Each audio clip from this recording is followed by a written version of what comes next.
Monsieur le consul des États-Unis en résidence à Bordeaux, Monsieur le conseiller départemental, Monsieur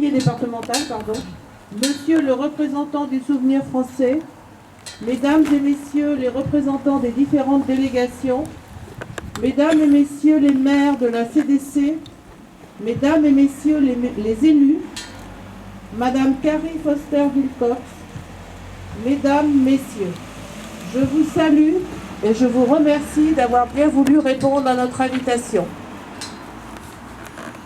Sont excusés Monsieur Dominique Bussereau, député, président du conseil départemental, Monsieur Daniel Laurent, sénateur, maire de Pont, Madame Michèle Casanove, sous-préfète de Saintes, Monsieur le commandant de la base de Paban.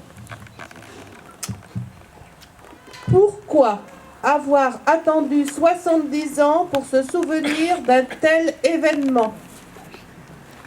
Il se trouve que le 27 mars 2015, toutes les mairies de Charente-Maritime, à l'initiative du SD, c'est quoi?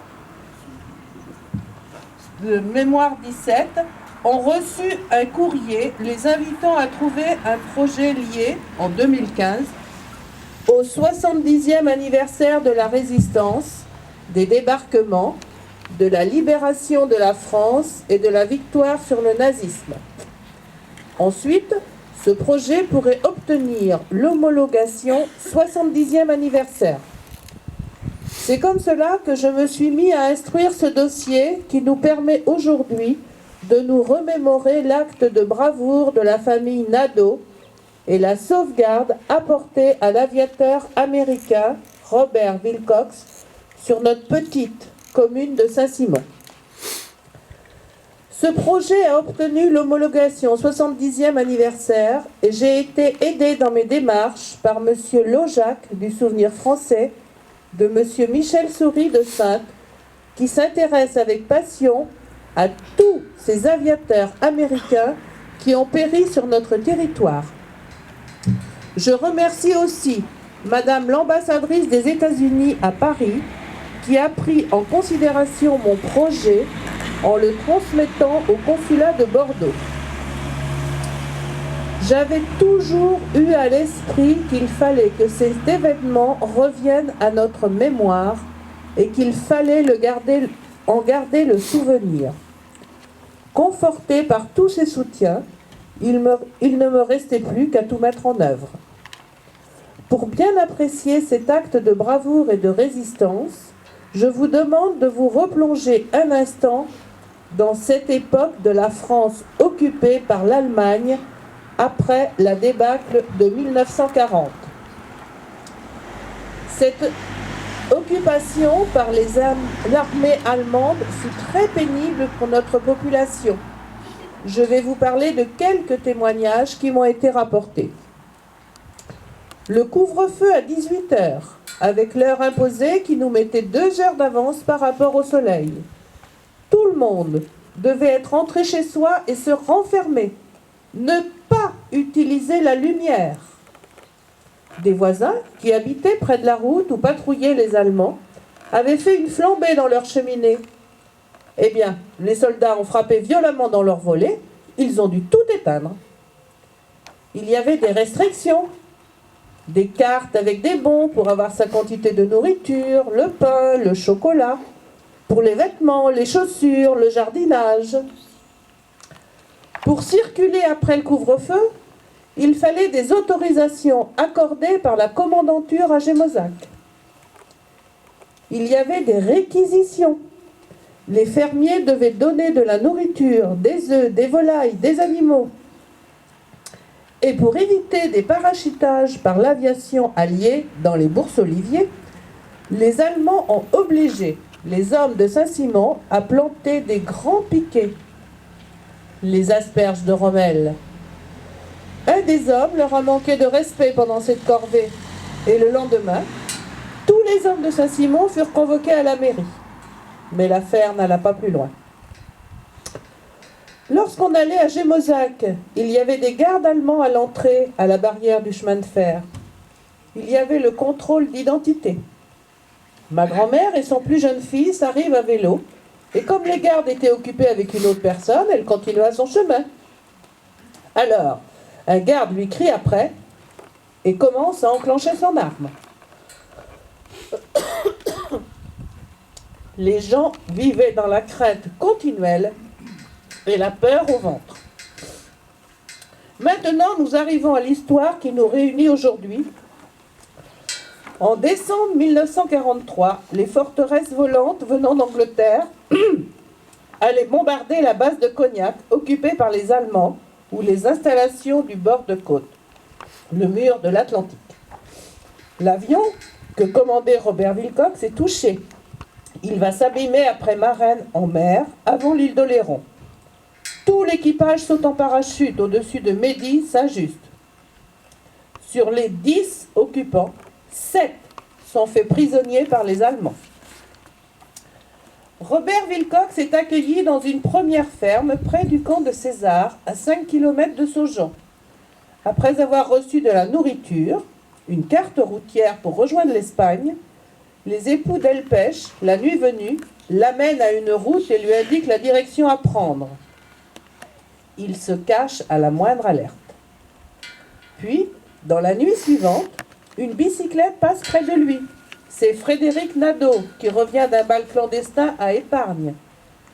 Ils sont dans le bois des Brousses, pas très loin du bourg de Saint-Simon et du hameau de Bénigousse, où les parents de Frédéric, Édouard et Léon, ont leur ferme et exploitation agricole. Là, Robert Wilcox restera caché jusqu'au 9 septembre 1944. Les maquisards et FFI de Dordogne et de Charente ont libéré Gémozac. Dès l'annonce de cette nouvelle, Bob peut se montrer au grand jour. Tout le voisinage accourt, et c'est une grande surprise pour tous. Mais comment un tel secret a-t-il pu être si bien gardé ? Madame Nadeau a dû éloigner sa bonne voisine.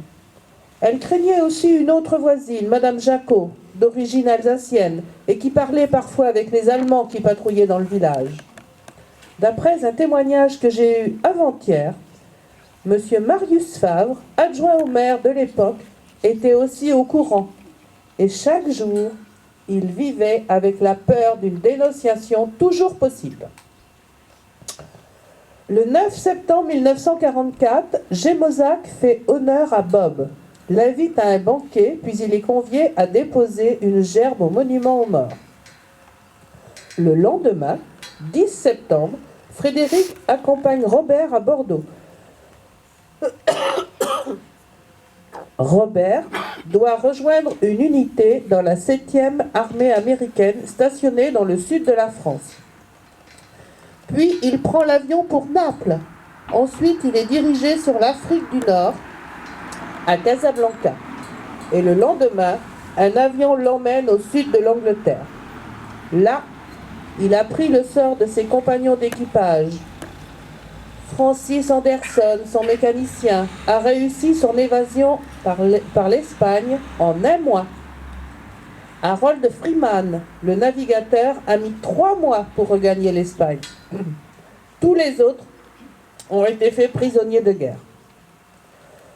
En décembre 1944, Bob pouvait fêter Thanksgiving en famille dans l'Illinois. Puis il est devenu agriculteur à Blue Moon, son pays, dans cet État des États-Unis, d'où nous arrive Carrie, sa petite fille. En 1967, il est revenu voir sa seconde famille, les Nadeau. Et en 1977, il est revenu avec son épouse, June. Il me paraît important que l'on se souvienne de cet acte de bravoure réalisé par la famille Nadeau, qui, dans cette France si malheureuse, martyrisée, n'ont pas réfléchi une seule seconde.